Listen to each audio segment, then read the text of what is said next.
some more stuff is remaining. So we started from this equation, and what were we trying to do? We looked at what diffusion is, and we are trying to understand, how we can stop diffusion, right? Please pay attention. Okay, we need to figure out how to stop diffusion, and we are going to come from this generalized Planck formalism. Okay, we set the flux to 0, and that gives us this kind of a formulation. Okay, so we get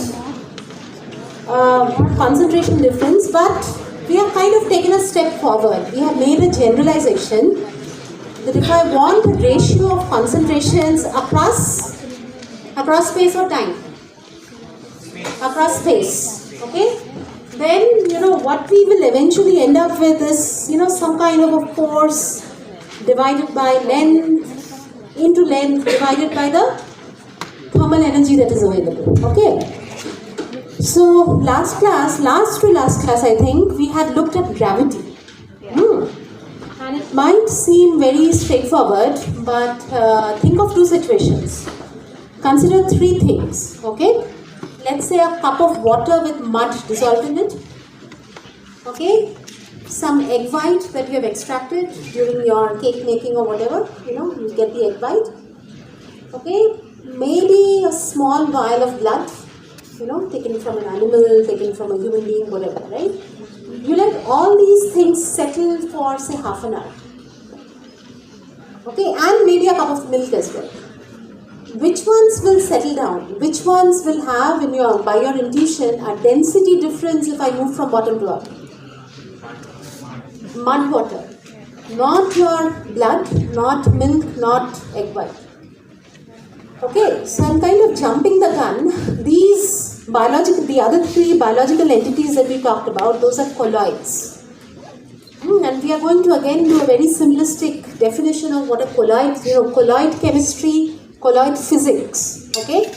Coming on to biology, the biological inspections of colloid physics and chemistry, that's even more profound. So let us think about this. So, on the left side you have some kind of a suspension, and let's think of only two entities, okay? Say water and one protein. We know that blood, milk, egg white, there are many proteins. It's not two entities only, right? But let's kind of simplify this, and we know that after time, in certain cases, especially if I have mud water, I can expect things to settle down in that way, right? So here I have given you the natural particle density, the natural density of those heavy particles. Say capital V is the particle volume. So I have to admit I made a mistake when we were talking of, I mentioned velocity, my head was not working. I'll correct that slide, okay? But V stands for the volume of each of these particles, okay? And M is its mass, alright? Now you know that under normal circumstances, these are all subjected to gravity. So you have all studied Archimedes' principle, no big deal. It's very simple physics, I think standard 8 or I don't remember when. So what is the force, the net force acting upwards?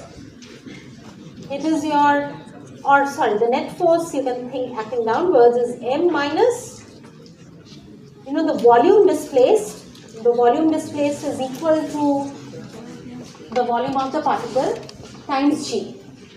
All good? Now, I will kind of, we are thinking of that force. I'm simply going to call this M net, the net mass times G. Okay? And if I put it in this kind of a formulation, what you will get down to is you are going to get a concentration profile. Okay, I'm going to C of X. Can anybody tell me, I'm omitting all constants, so I'll have a log, C bottom, C top, whatever, right? Will be proportional. So the log of the natural log of the concentration ratio will be proportional to this force times distance divided by the thermal energy, right? So in other words, what I'm going to get is, I've written a proportionality constant, sorry, e to the power minus divided by, who can help me? Divided by the available thermal energy. KBT. Okay. This, I'll give this to you as a little problem. You should be able to do that. Huh? Yes. Correct. Thank you very much. So there's a distance. Good. And how am I going to define the distance? The distance will be defined from here all the way to whatever distance I'm talking about. Okay? So I've written down the same stuff here. Thankfully X is over there. Okay? Now if I keep X aside, if I do KBT by Mnet G, what is going to be the dimensions of that? That Mnet times G, Mnet is M minus rho times V. I take it the denominator of the denominator. That is also going to be a M into G is what? Force, right? And I take KBT, I divide KBT by a force. What am I going to get? Length. So this will end up as, I can also write it as proportional to e to the power minus x. I'm going to call it x star. Okay?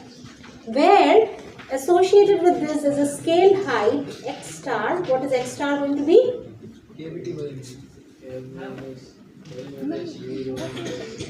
There should be a G. Am I missing a G? Very good. I'm missing a G there. Correct. Okay?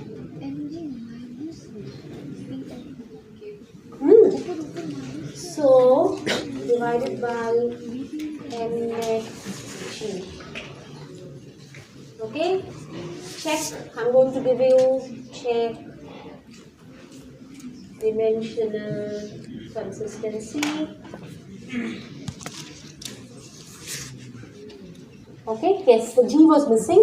If you go back to the previous thing also, there's a G there. Right? Mg is force. Force into distance is some energy. Right? So we can associate a scale height. Okay? So when my x is equal to x star, my concentration will be 1 by E of the concentration at the bottom. Right? So let's look at a problem.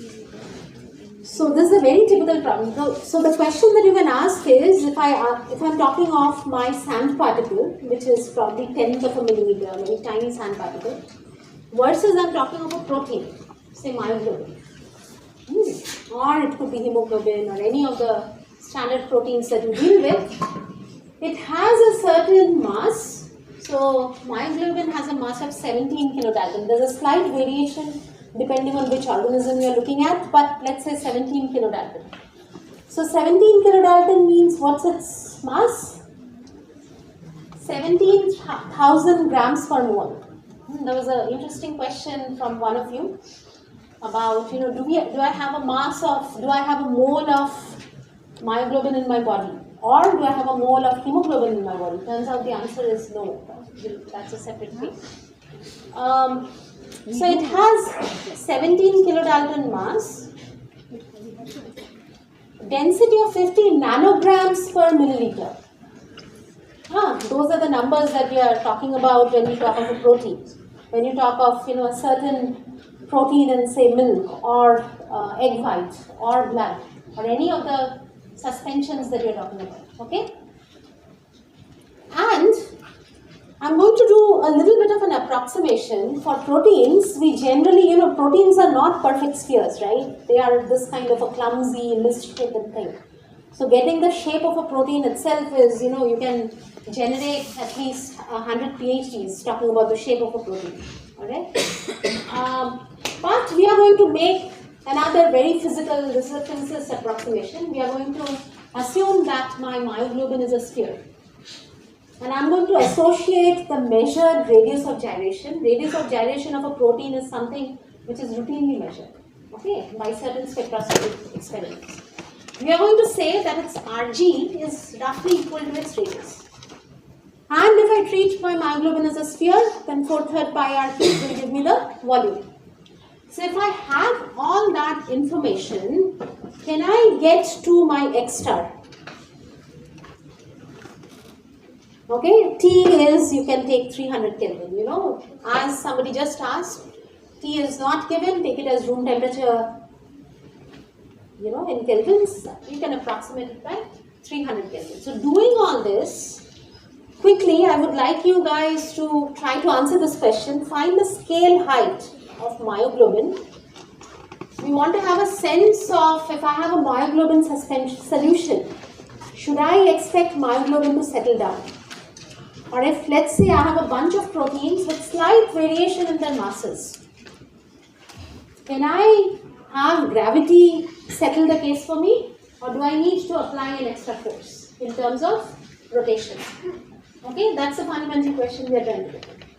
And if I have my test tube and I'm looking at the concentration right at the bottom and 4 centimeters upwards, you know, do I really expect a concentration difference in real terms, or is that not sufficient? You know, you as a researcher who's trying to do separations, okay, before you proceed with the next step of your experiments, is this enough or not? Okay.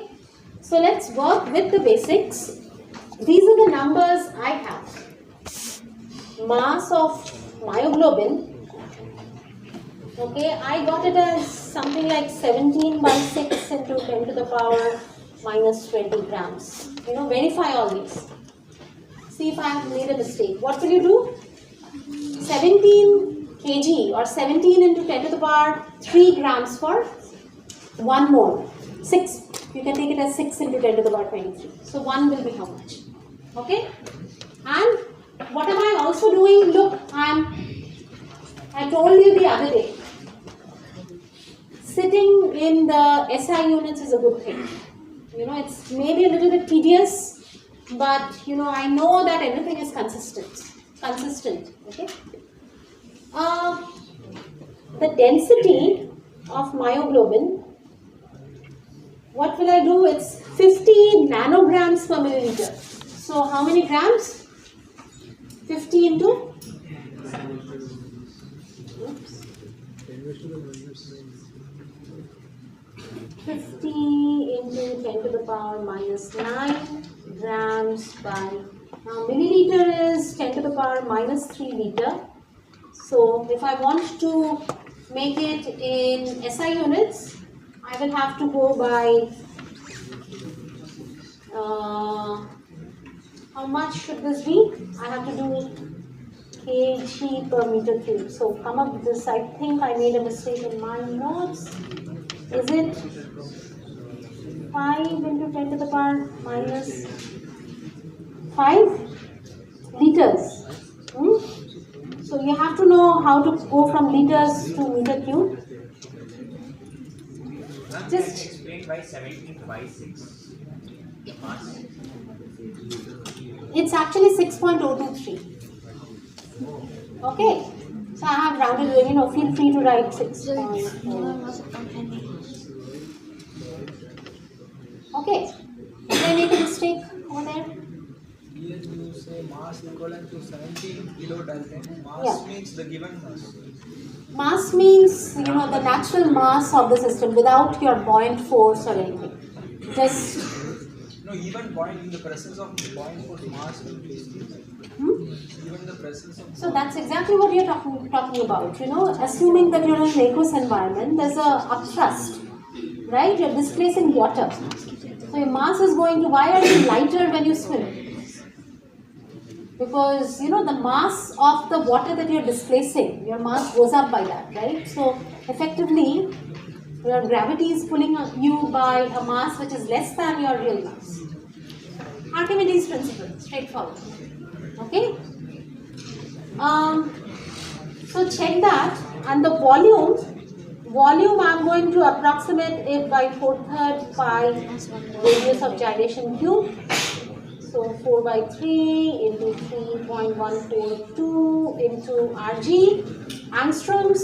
So in meter cube, 23.1 into 10 to the power minus 10 cube. Okay?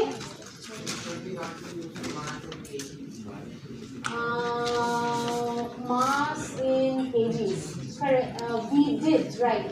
So we did that. So from kg, I changed from gram to kg. Just make sure that I did it right. I did write it in grams. So when I say, the thing is, when I talk of Daltons, it's grams per mole.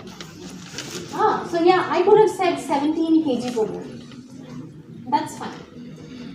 Okay, so this is equal to 17 into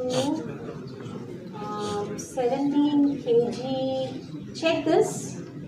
17 kg for 6.02 into 10 to the power 23 molecules. Okay? So I want you to go back and clean this up. Okay, these are very straightforward calculations. You just need to sit down and do the calculation. It might seem tedious, but if you understand this, you are welcome to write a small script which will do it automatically. But you need to understand the conversions.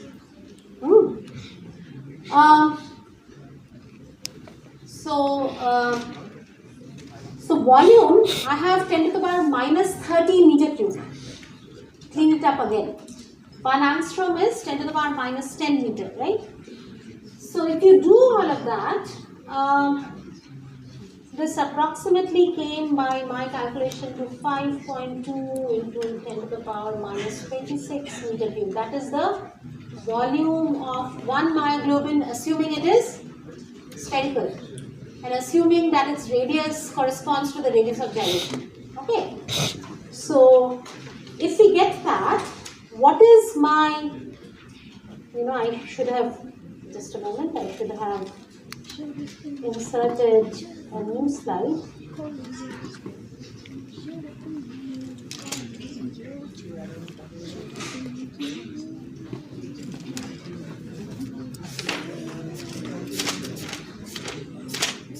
Alright, so if you are with that, what is my X star?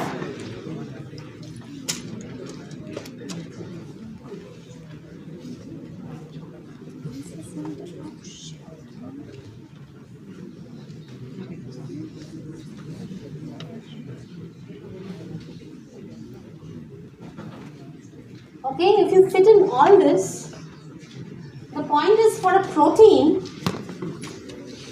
I got some 16 point something centimeters. Can you please show the data set? Yeah. So here the myoglobin solution, it is dissolved in which solvent? It is? Myoglobin is present in a solvent, right? Yeah, exactly. So I did not explicitly write that. I can. So this is assuming that myoglobin is dissolved in water. In water. Yeah. So if it is dissolved in water, so in the mass net, M net expression, so the density should be density of water.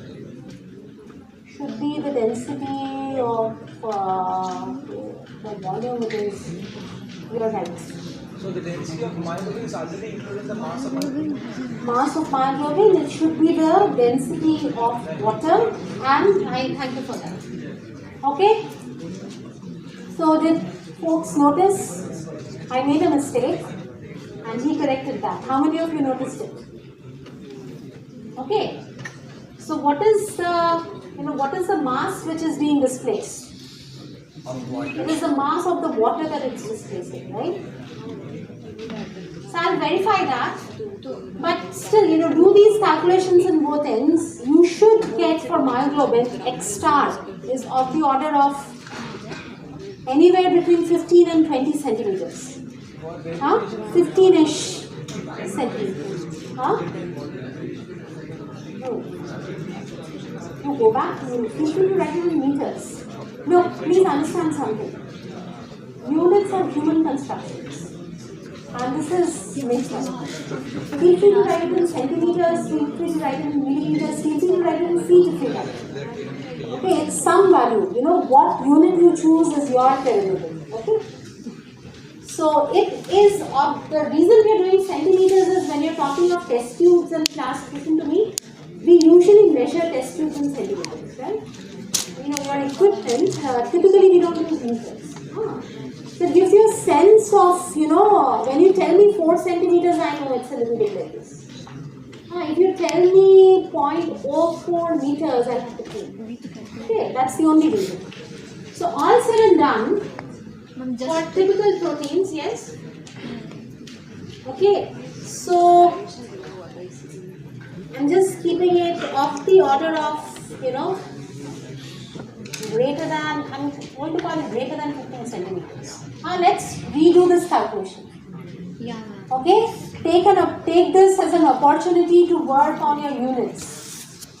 If you are going to do interdisciplinary biological sciences and you are very, very afraid of handling units, you are in trouble. You have to be able to do unit conversions confidently. So take this as an opportunity to get this figured out. All said and done, if I have, let's say it's about, you know, I got approximately 16.6 centimeters. Where you use the density of myoglobin or water in that? Water. Use water and check. I'll have to, I admit that I may have messed up a little bit. But at the end of the day, if I have, say, a test tube of this kind, and I have this, you know, I start with this. So we should double it, right? Okay, I start with a myoglobin solution. Okay, I wait for a long time. I don't allow anything to disturb it. And I need to check that what is the concentration. I'm going to call it C0 and I'm going to call this Cx. Okay, where x equal to say 4 centimeters. So if x star is this, then C of x will be e to the power minus x by x star, right? Sorry, C of x by C of 0. We are, I calculated and kind of getting the point force would be greater than the mass of myoglobin. Yeah. I'm getting a negative value for eminent. Is it? That means the That's not going to happen. Or maybe That's not going to happen. because Okay, 17 by 6 is 0.8. let's you know, if you have a confusion, just sort it out and, you know, for now, while, you know, you work out the numbers, and if I made a mistake, I'm going to correct it tomorrow morning. For a typical protein, X star is of the order of 10 or 20 centimeters. Okay, let's take that as a standard.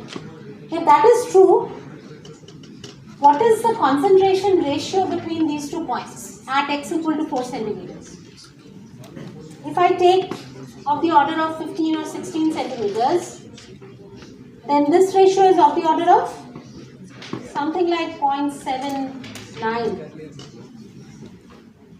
What does this mean? That at the bottom of your, you know, whatever cylinder or something you're using, and 4 centimeters upwards, you have 80% of the concentration right there. right at the top. 4 centimeters from 4 centimeters from the top. from we the had from the bottom. 4 centimeters from the bottom, we had the maximum concentration Yes. of myoglobin in water solution. Yes. But I'm not sure if you said that correct. At 4 centimeters from the bottom of your glass, your concentration will be a significant fraction of that. So 80% of the density, if this is your class or your test tube, let's say you have a maximum concentration here, 4 centimeter up, you have 80% of that concentration. Got it? If only gravity is acting on it. So what is the logical thing here? If you're actually trying to separate whatever you have in your biological system, is gravity enough? Simple answer is no. Okay? Hence, we have to think of other things to do. If your things are charged, you can think of, using Nernst equation. If not, you have to apply a centrifuge. So you can actually work backwards. If you understand this, you can actually work backwards and decide on which centrifuge to use. If I don't need an ultra high centrifuge, which is way more expensive, why would I? Depends on, the amount of gradation that we are interested in. Okay. So what I wanted to tell you is, as I told you, I actually have a few examples of colloids. So a colloid, your milk is a colloid. Okay, whether your cytoplasm is a colloid or not, there's a bit of a debate in that. I'm going to point out a couple of publications, okay, where there is discussion. If we treat the entire organelle or whatever is within the cell wall as a colloid, will the laws of colloid physics and colloid chemistry be applicable, or do we need to work around that? So a colloid is nothing but a mixture of two or more substances where one is made up of insoluble particles dispersed throughout the other substance. Okay, we have said insoluble. Now the other concept that comes in is solvation and hydration and things like that. Okay, so again one might argue that myoglobin is soluble. Okay, but if it's not chemically interacting, okay, you can have things settle down. In fact, some of you, I don't know if you have noticed it, if you take a glass of milk, okay, thick milk, place it in the fridge overnight, you will notice that that there's a slight sedimentation below. Go back to X star and see how your X star will change if I reduce the temperature by say 30 degrees. If I change my temperature from 300 Kelvin to say 270 Kelvin, that is roughly your fridge temperature, not the freezer. The normal fridge is usually 4 degrees or 3 to 4 degrees, right? How will my X star change? Will I have a sharper density gradient as I go from the bottom to the top? Okay? I don't know if you have noticed it. You just take a cup of milk, put it in the fridge. You will see that there's a little bit of a sedimentation at the bottom. You have to scrape the bottom a little bit. Not for warm milk. Okay? So it's a liquid with two phases. Okay? A microscopic droplet phase dispersed in a continuous phase. So these are again, very textbook definitions. It is also known as a suspension that will not settle down due to gravity. Okay? So colloid is something where, we are not. These are a little bit qualitative, you will realize that. We have just established that even for a protein, I'll have a slight density gradient. Okay, so it does not settle down due to gravity is strictly not true. But the density gradient that you will have is not, gravity cannot do much about that. So the question is, can we consider cytoplasm to be a colloid? So there is a bit of a debate. So because we don't have too much time today, I just pointed out, I'm going to point out two little, this is kind of a little bit outside this class. But as IC students, my understanding is you will slowly step into the research mode at some point or the other. So this paper I picked up, it's a relatively recent paper, colloidal stability of the living cell.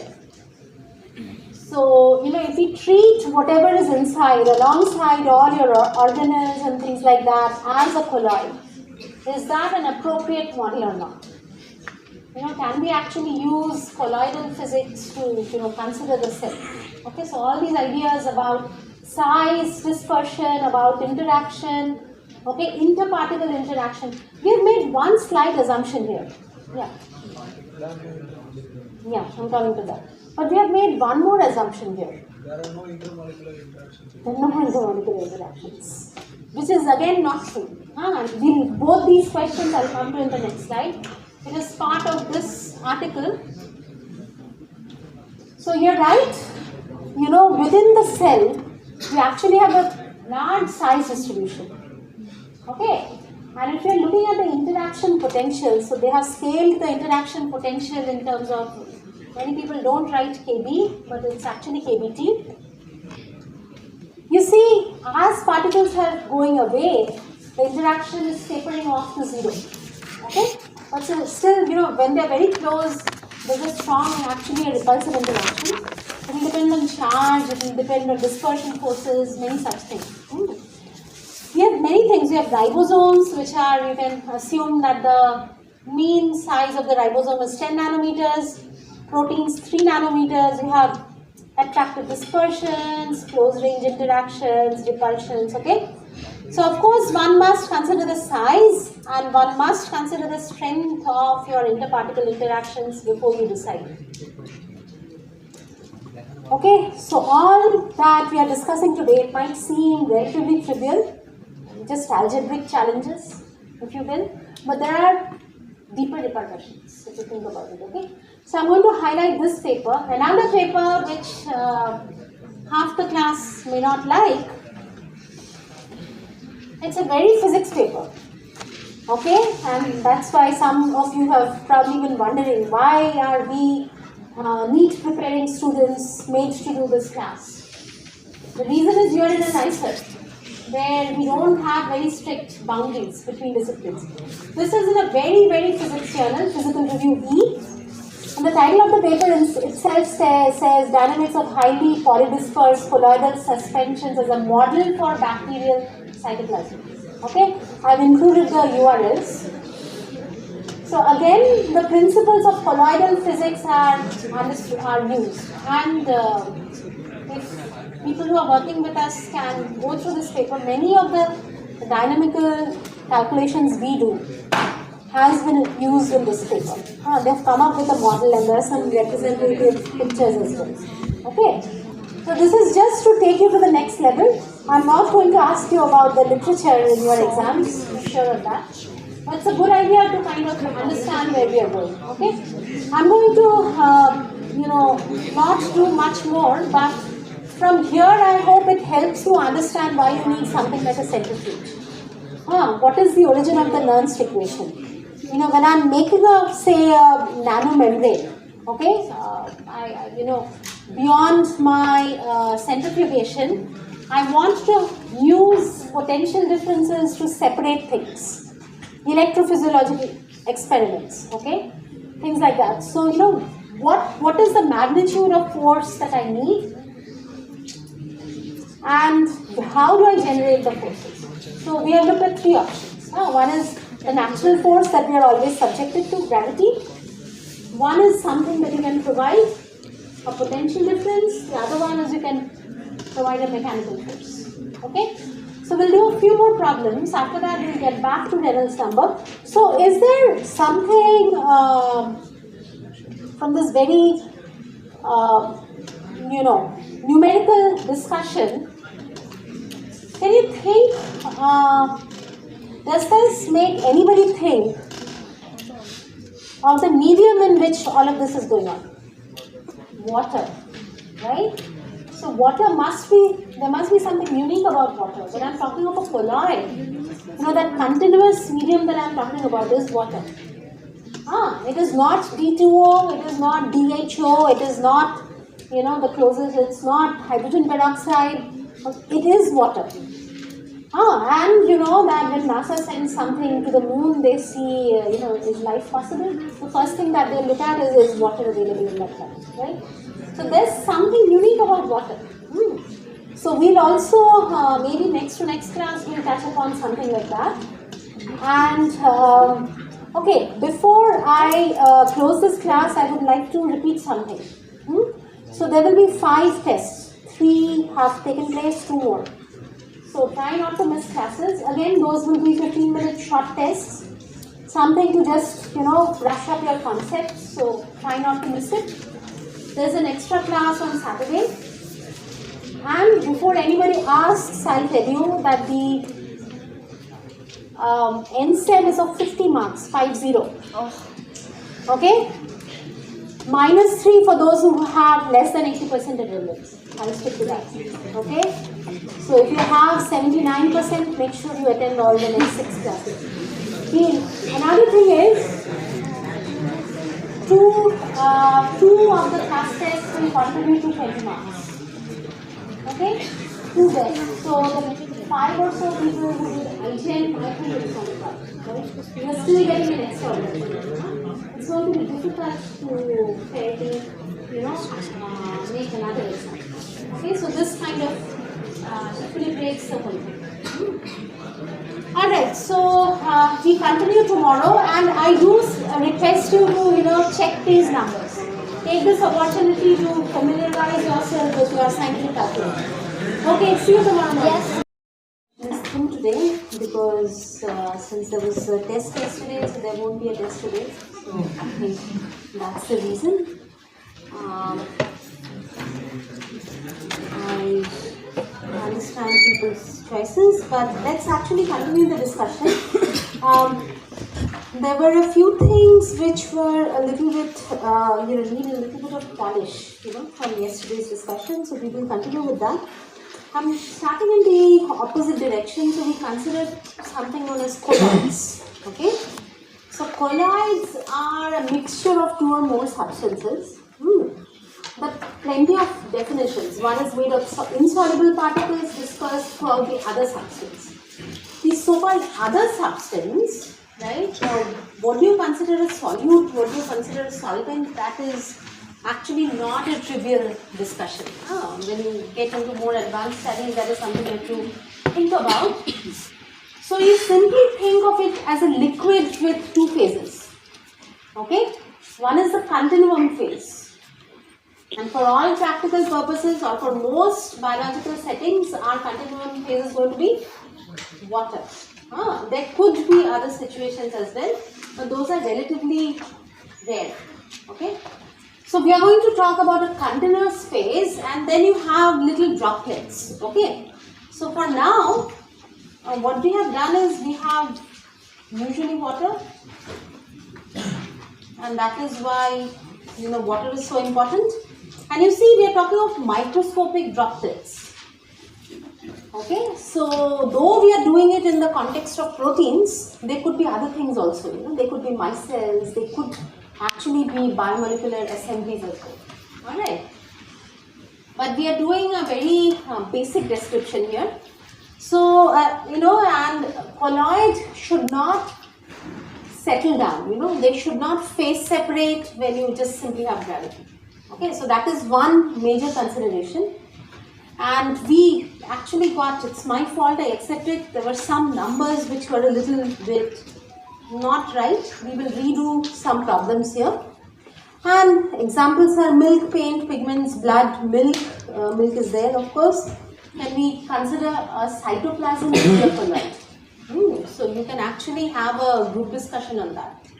Okay, so when I talk of cytoplasm with a multitude of organelles, whether you consider a prokaryote or a eukaryote, to what extent is colloid physics applicable in these circumstances, and this could in principle be a group study itself. Okay, colloidal stability of a living cell. Those of you who are interested, you can look up that paper. And then I also wanted to put in context that when you have the interior of a cellular assembly or any biological milieu, I'm going to use that. This is also something you will hear more and more. I'm going to call it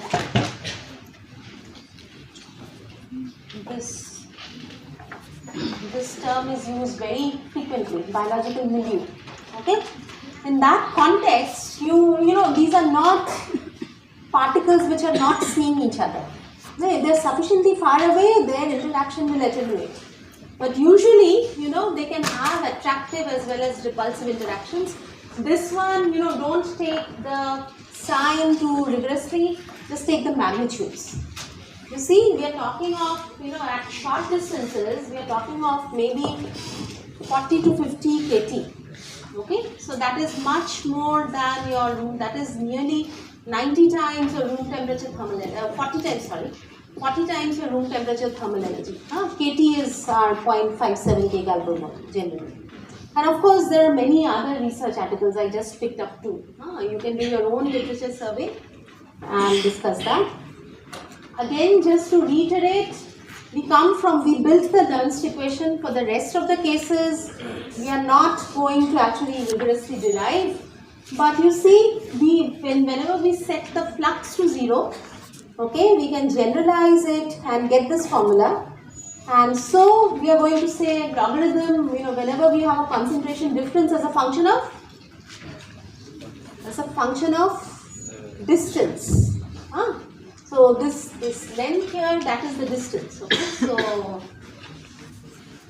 so these are concentrations as a function of distance. We get this kind of a formula.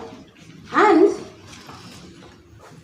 what we also saw is when you have gravity, okay, gravity is a force, right? We exist on Earth, we walk, if we jump, we fall back, right? Because we are continuously under the effect of G, right? That's the acceleration due to gravity. So how effective is G if you want to naturally phase separate, right? My cells will not phase separate, okay? The density of my cytoplasm is the same if I am here versus if I am on the 20th floor, right? Why is that? If gravity was effective in separating the interior of my cellular content, I would be in trouble, right? That does not happen. We got the numbers a little wrong yesterday and I really apologize for that. In my rush, I did say that rho is the density of the particles. They are not, okay? Then, whoever pointed out there, then your mnet and this thing would cancel out. Rather, this is your natural mass, this is the particle volume, this is the density of the continuous phase, which is usually water, so hence I put a substrate water, okay? With that, we are going to again, if you use that Nernst kind of an equation, you will get an equation of that kind. So m minus v volume, don't confuse v with velocity. V is the volume of those particles. V are the volumes.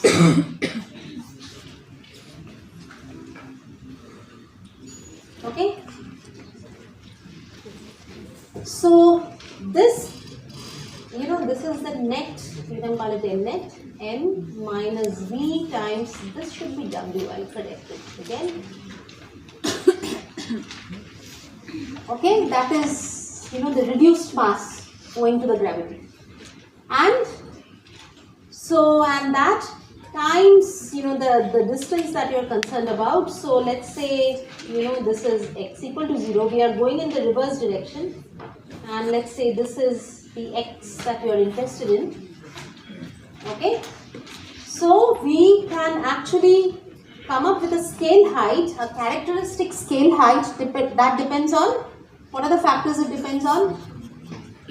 At certain, above sea level kind of a thing. So G is a constant, KB is a constant. It depends on temperature, it depends on the size, right? So hence if I take myoglobin versus if I take titin is one of the largest, is the largest protein, I understand. Your X star is going to be different. Okay? Now let us come back to a realistic situation. I did not share the slides yesterday because some issues were there.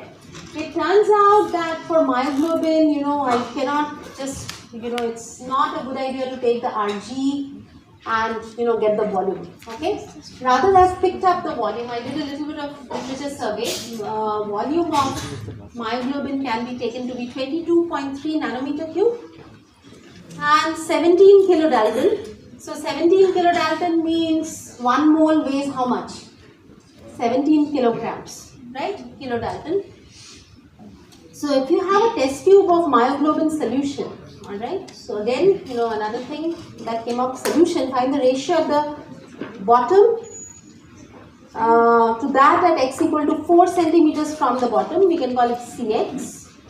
And the other question is, how does x star, how does this characteristic scale change, depend on temperature? We just discussed. We will also see how it changes when we shift from room temperature to 276. Okay, so if you understand this, it's not very difficult to do. Let us actually do x star again. So can you find x star? In this case, it is going to be kBT by m minus v times rho w. Of course, rho w I'll take as 10 to the power 3 kg per meter cube.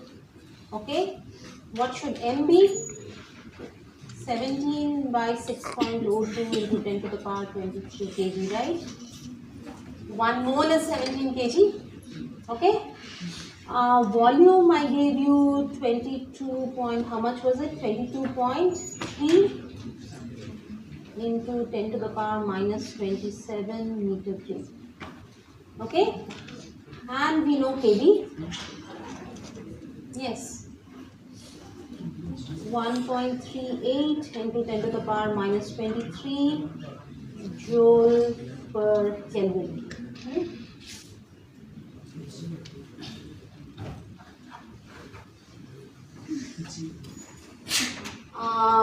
There is a G. Yes. Correct.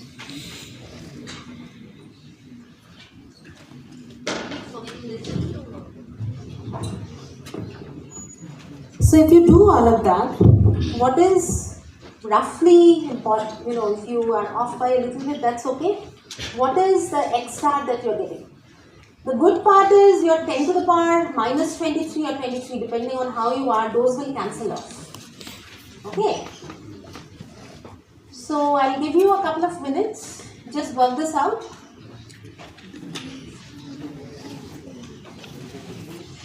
kBT by m net g. And we also had a discussion about the scale of things yesterday, and I don't remember his name, but meter, centimeter, we'll come back to that again. So let's first estimate our scale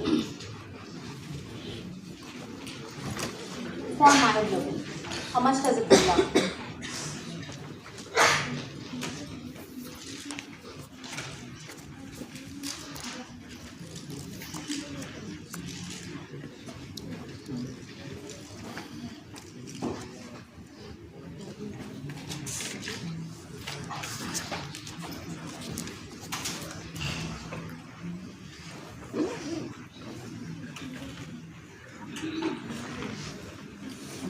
Anybody? So of the order of T is, I did not specify it, but let's take T to be 300 Kelvin. Okay, so let me call it x star at 300.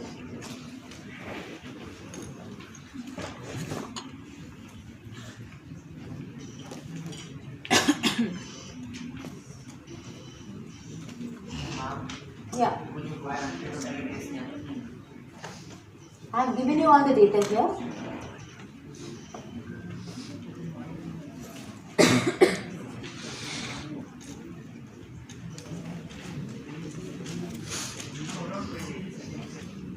No, it's actually of the order of meters. 16 point something meters. Huh? How many of you got of the order of, at least 15 meters? How much? 16.3 is what I got. You got 160 meters? No. It's. I checked a few literature for this size of proteins. It is 15 to 17 meters. And I actually got 16.3 meters. Others, these numbers are good to keep in your mind. Okay? Yeah. Complete unit, sir. Look, we are doing everything in SI. If we do everything in SI, our answer will naturally be in meters. But at the same time, I won't be surprised if in the US is specified in units. That is their choice. Units is your choice. Okay. But just to get a size of what is the lens state here? So how many of you are getting 17? 70? 71? What about? 66. I actually took G to be 10. Fine. G to be 10, you're getting 66. That is again a little bit odd because then did you subtract the volume is 2.23 into 10 raised to the minus 27 meter cube. So you're getting X star of the order of, we'll check that, of the order of 70.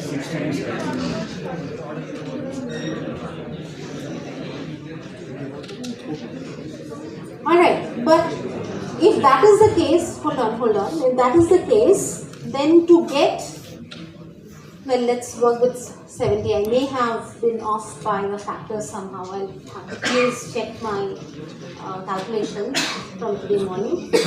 But at the end of the day, when I want C of X by C of 0 to be of the order of 1 by E, what will X be? It will be 1 of E of your bottom concentration when trusting your numbers when you're 70 meters above. 70 meters is a lot of distance, right? So when I'm talking of 4 centimeters, for my purpose of, having a normal size thing, when I'm talking of say a test tube, and I'm interested in having separations on that scale, okay, on the order of 10 centimeters or so, should I expect my solution to remain as a colloid or not? Right? So I mean at x equal to 4 centimeter,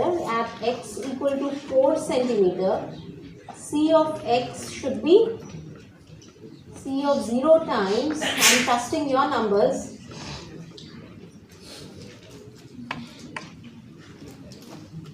is that okay? At x equal to 4 centimeters, in other words, I have my test tube of this kind, this is C of 0, and I go 4 centimeters above, C of x, where this is 4 centimeters. Is that clear? So this is nearly how much? It's 0.9999 C0 or something, right? Minus 0.04 by 70 is a very, very small number. So that's practically e to the power 0, right? So this is very close to 0. It is very, very close to 0.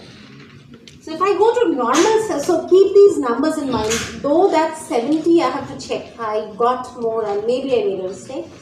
But for proteins, it's typically, of the order of meters, just to get your thing right. But I'm not interested in separate. You cannot have a protein column 70 meters high. That's irrelevant. Just think of again the size of things. We're talking our cells are micron sized or sub-micron sized, right? So for all practical purposes, I'm going to maintain my colloidal nature. I'm not going to phase separate when I have my proteins in that kind of a volume, okay?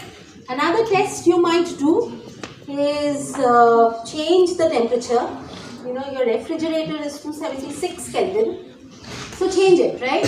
So your X star will now be, X star at 276 will simply be your X star at 300 into 276 by 300. Is that right?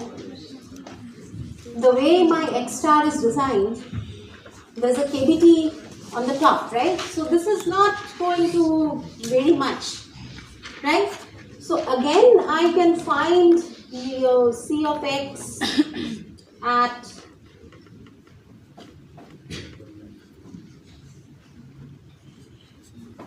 again, I believe it will be very close to C0 for the corresponding C0.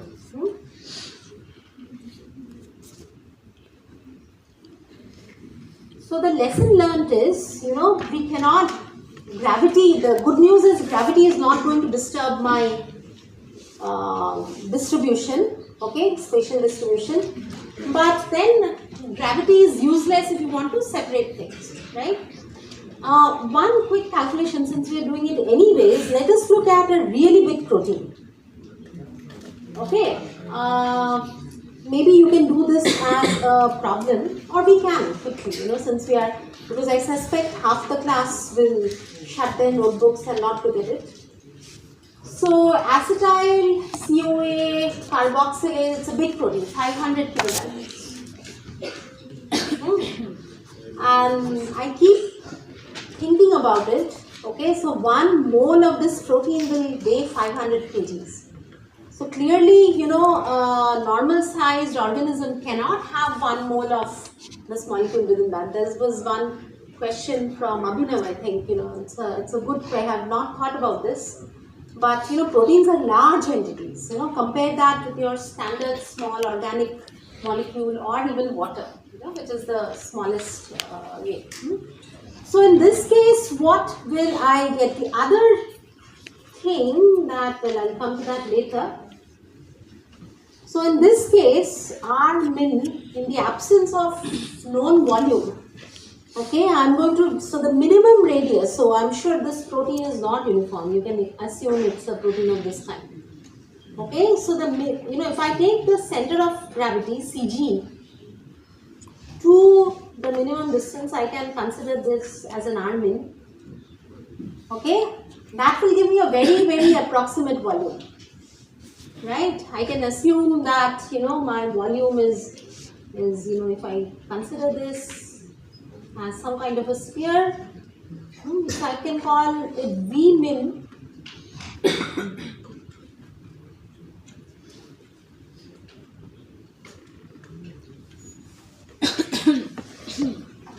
You get that? So that is one challenge with biological systems. This is a very key difference from very well-defined physical systems where, even if you are doing your planets, you have a very fixed space. So you can assign very particular geometries. In a biological molecule, when you're trying to fold a protein, when you're trying to look at, how a DNA will wrap around histones, the space, the geometric information is very, very ill-defined, but you have to still work around that. So if I have that V min, okay, so what is,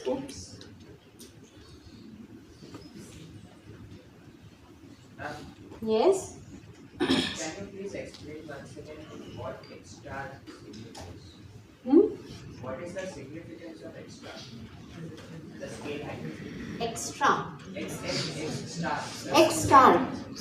X star, it gives you a sense of the scale. So, in a lot of, when you're doing numbers, in many of numerical situations, you wish to understand, especially when things are decaying, in many situations we really want to see when it's decaying to an exponential. When the original value will become 1 over e of, at what time, length and other scales, we will achieve 1 over e of the normal value.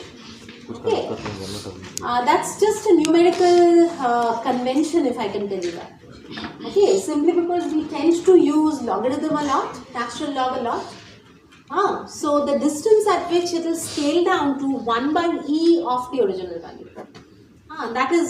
That is a very, when you talk of things like, not half-life, but many other scenarios, you'll notice 1 by e. At what factor, at what conditions will I achieve an attenuation of 1 over e?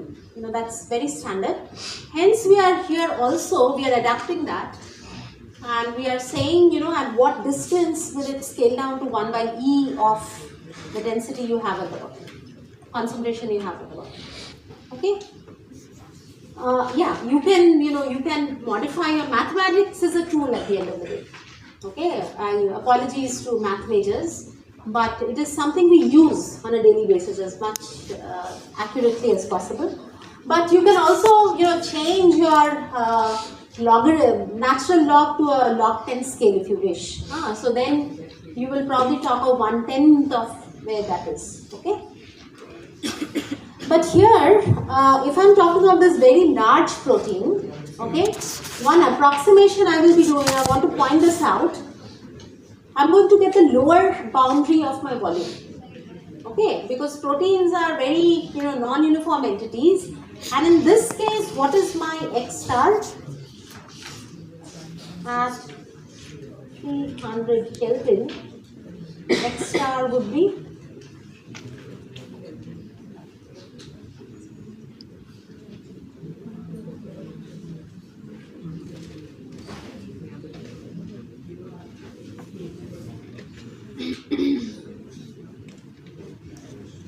I made a mistake. It's 3. Is that okay? Sorry, it looks a bit clumsy. Okay? Is that right? If you want, I can clear that a little bit.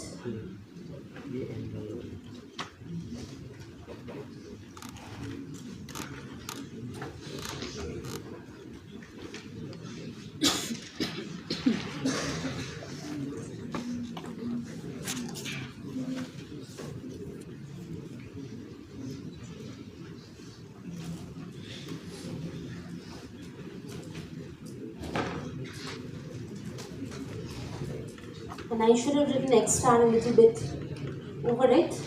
X star is not just the denominator. So how much does that come down to? You can work it out. We can skip it. But the point of the matter is, am I going to get a lower X star than what you got before, or am I going to get a higher X star? Lower value, right? So clearly a bigger thing will have a characteristic length which is smaller than a smaller thing, right? Now you can ask, and then if I change it to my refrigerator temperature of 276 Kelvin, what happens? That is something you can ask. Now, those of you who have spent time in your kitchen before you joined iSearch, you'll notice that I have noticed it. If you take a glass of milk, keep it in the fridge overnight, in the next morning you'll find some sedimentations. But I'm telling you that the largest protein probably will not have a tendency to sediment. So what gives? So milk and many of these other biological particles, they are not simply protein molecules floating around. There are lots of aggregates, there are lots of assemblies. Okay, so things in principle can be much lower than that. And what we have ignored one thing here.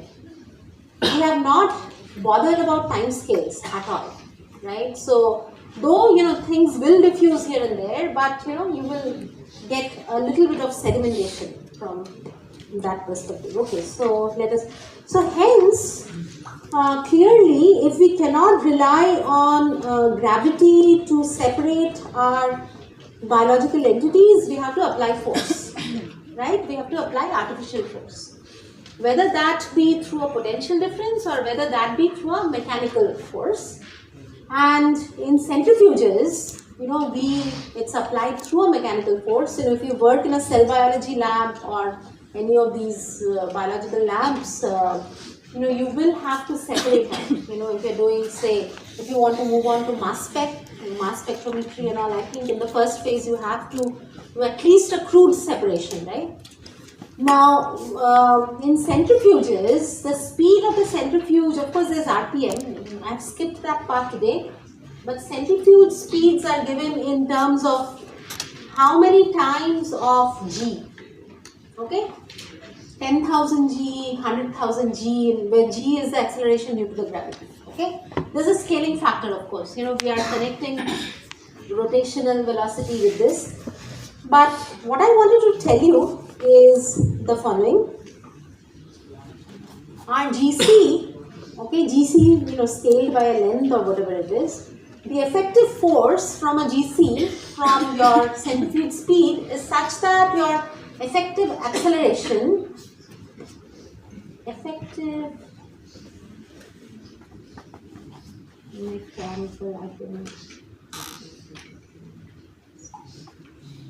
is much more than your G. Makes sense, right? Now, when you're spinning things around, there will be, under the effect of your artificial force, there will be a drift velocity, there will be a drift speed, I should say. Okay? Now, when the effective drift force matches the centrifugal force, what you're going to get is,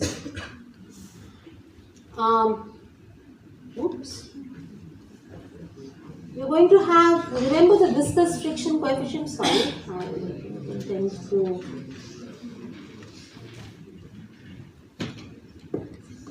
this is very sensitive to your touch. So you're going to have this times your drift. When you have that matching thing, you're going to have, I'm going to, at such speeds your G is so weak that it does not matter, but we can still retain Mnet, where this zeta is your viscous friction coefficient, okay? And if I have a spherical particle of radius A, I'm going to have the drift as Mnet G by 6 pi. If you go back to Stokes-Einstein, we did the same approximation, okay? So, even from here, though you do see Mnet, if I have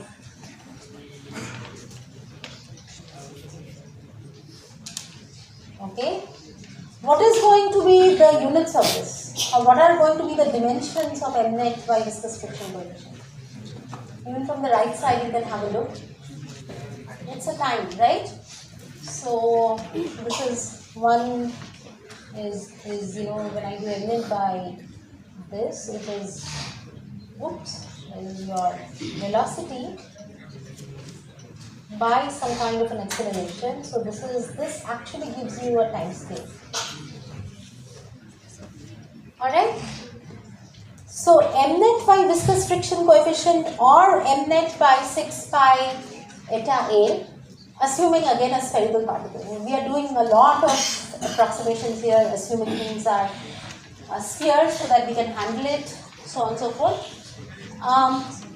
For a typical protein, again I have not I don't have the numbers here, but for a typical protein, if I'm talking of 20 kilodalton protein, which is a very standard size, and if you fix the other numbers, you will get of the order of 10 to the power minus 13 seconds. That's a typical number, that's a representative number, okay?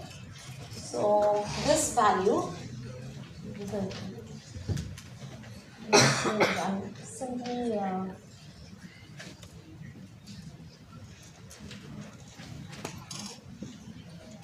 okay.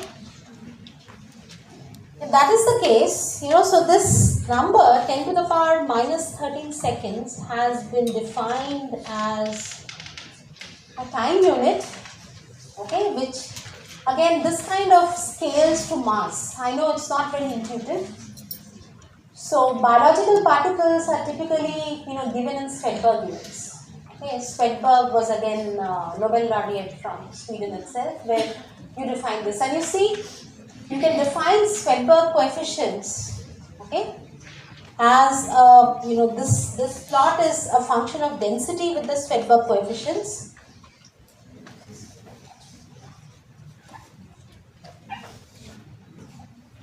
Okay. Can you explain this? Sure, I'll do that. Oh, did I need? Yeah. So this part, if I take a typical mass, and you might subtract the volume times the density of the continuum phase, assuming it to be water, okay? And if I divide that with the effective viscous friction coefficient. Now, viscous friction coefficient is a physical concept. It's not directly measurable. Rather, the viscosity is measurable, and what is also probably measurable is the drift velocity. But at the end of the day, after a lot of work, you can it can be shown that for a typical protein, your Mnet, your effective mass, okay, in a continuum phase of water, we are always using water as the reference phase, okay? Divided by the viscous friction coefficient, if you do the math in certain cases, 10 to the power minus 13 seconds is a representative value, okay? And I think, in the literature it's been worked out with typically small proteins, okay? Yes? What does this represent? Hmm? What does this represent?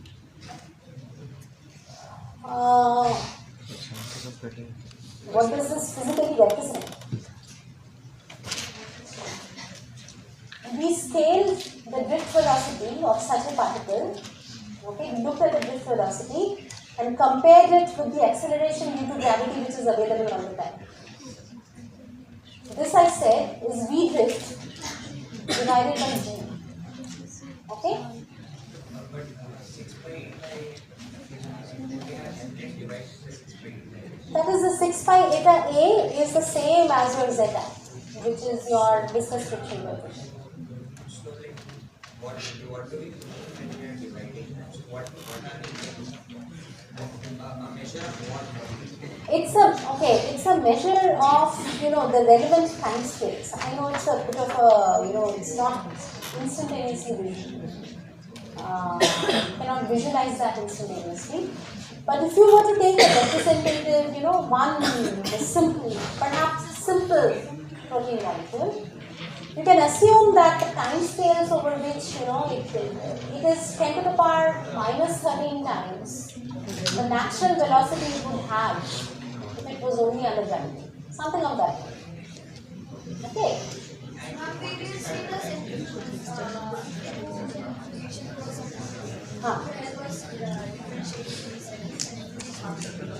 Yeah. That part is there's no ambiguity there. What he has difficulty, and to be honest, this is not very trivial to visualize. What do we really mean? What is the physical interpretation of this Svedberg? But Svedberg. So two things here. When people talk of masses, okay, you can use kilodaltons, okay, that easily shifts to SI units and everything. But when you're talking of separation, remember that when you're trying to apply an external force and separate things out, okay, there's also time scale involved. So the big things will be slower, the small things will be faster. That much you can grasp, right? But what is the minimum time scale that I can talk about? That unit is Svedberg, and that is 10 to the power minus 13 seconds. Okay, and when you're talking of using centrifuges, this language comes in very handy. That's all I'm trying to say. So you can, if you go to your Nelson and the others, they don't go beyond this. But if you are more interested, I can share perhaps some literature that will be a little bit more insightful. Okay. But as you see, when we have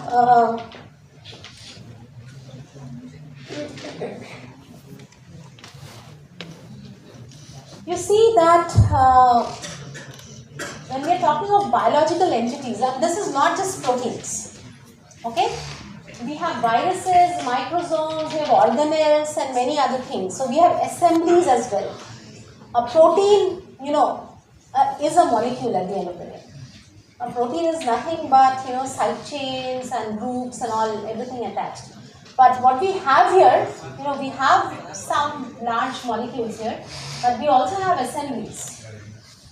You can have multiple things which are aggregated together, okay, and they stay that way. And I'm coming to the ribosomal part, they will also have a particular sedimentation coefficient. I should mention here that Svedberg represents what is known as a sedimentation coefficient. So it's a characteristic time, okay? But the terminology used is sedimentation coefficient or Svedberg. Yeah.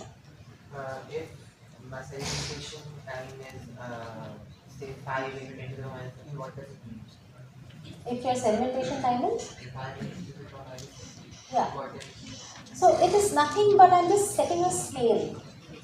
Okay. Just like, how do I say it? When I don't remember who, or I don't know, to be very honest, who set the centimeter scale.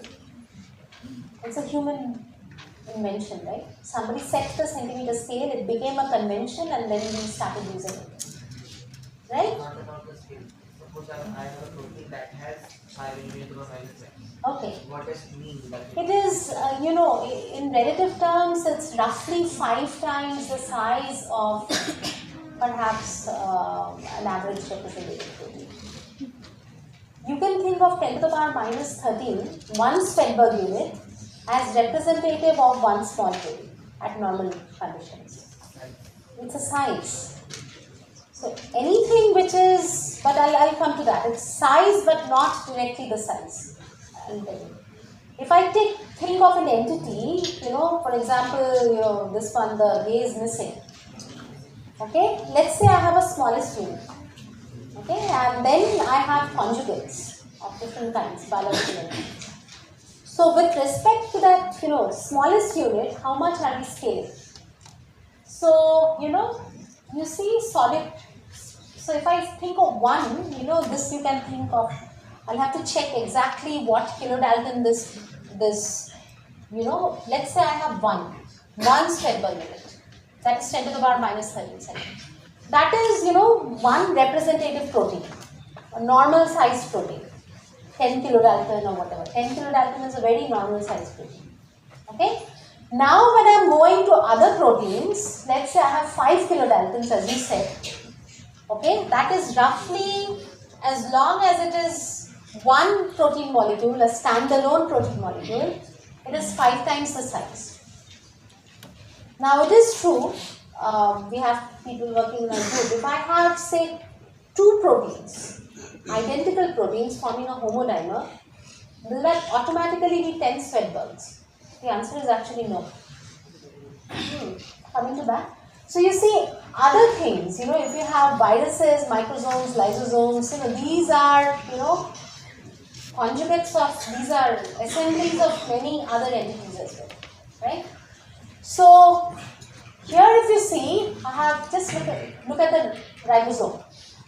You have this top smaller subunit and this larger subunit. This is the machinery where your proteins are actually synthesized based on your genetic code.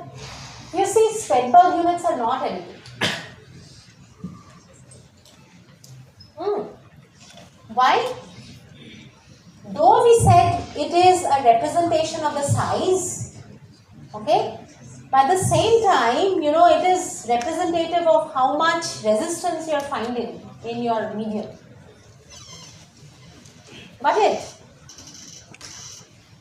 Did you get what I just said? Swedberg is a measure of size, but it is also a measure of, how much resistance will I face when I am passing through an aqueous medium or my continuous phase. Okay? Exactly. On the kind of forces which holds the assembly together. Okay, it will depend on the surface area and many other things. For all practical purposes, biologists need not go into those details. But even without going into those details, Swedberg, let me just simply tell you, Swedberg is something you can measure. There are techniques to report the Swedberg unit, the effective Swedberg units. Okay? So you see, because there are these interactions which hold your small and large subunit together, the surface area is, you can understand that this complete ribosome, will it face less resistance or more resistance?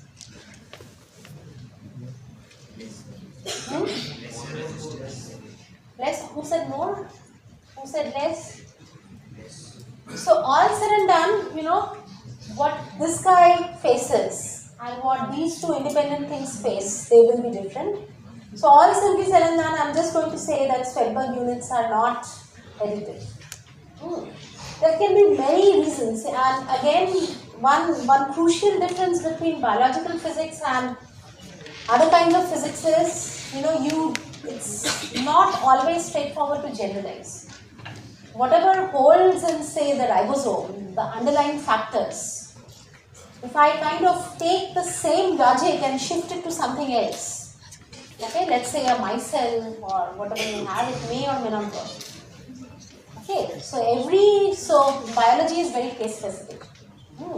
Yet we are trying to use physical principles on this, right? So that is one take-home message. So we'll do a few. I'll give you a few more problems, okay? And what I really urge all of you to do is to please again, punch these numbers and make sure that you're comfortable. Kilodalton at this time, Dalton, kilodalton should not trip you off, okay? KBT should not trip you off. Logarithm should not trip you off. Exponentiating should not trip you off. These are, at the end of this course, even people who have not done any math in their 12th standard, we expect you to be very, very comfortable with these ideas. We expect you to be very comfortable with, the size of the scales and everything. Okay? Alright, so I'll see you in the evening. Just quick question. Do you guys have a class at 7 p.m.? No? Then can we start a bit later today? Happy people there. 6:30. How many of you don't like the idea of 6:30? 6:30 is too late? What? We have a 5 to 6. Our tutorial is 6 p.m., right? 6 p.m. So I was thinking of starting the tutorial at 6:30. How many of you have a problem with a 6:30 tutorial? Why, do you have a class or do you have a gym or something? If it's your gym time, I will request you to just sacrifice once. I actually have a very packed day today. So I have a PhD interview to sit in and so on and so forth. I'll just shift it to 6:30 today. I'll write an email, okay? Same location. Okay, see you in the evening.